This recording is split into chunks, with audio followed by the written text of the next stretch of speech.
74 as a non-qual. And Ralph Harris was the chief of the boat at the time. Right. And Ralph took me down to the chief's quarters.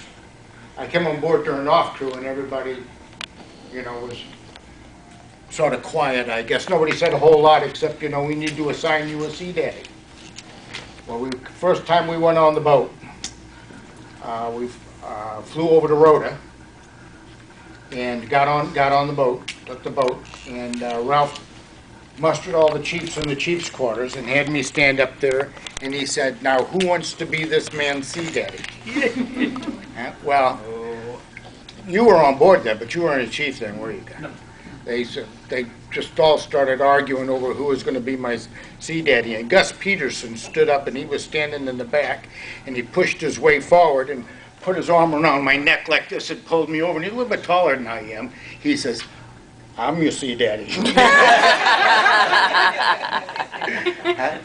So when I would qualify, he'd get me in the chief's quarters at night and put me in an OBA. You know what that is? Oxygen breathing apparatus. The women that are here don't know what it is, but it's an emergency oxygen breathing apparatus. And he'd sit me down and ask me a question, and if I answered it wrong, he'd squeeze the tube. And I'd have to keep answering until I got it right.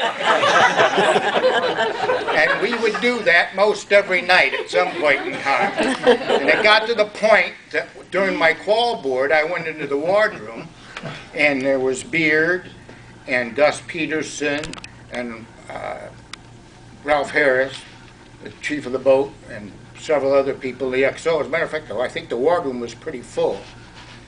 And I walked in and they said, "Well, sit down." And Gus looked at me and he says, "Aren't you forgetting something?"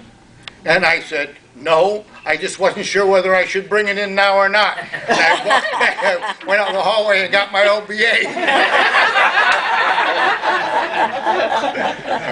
And that's how I went with Gus.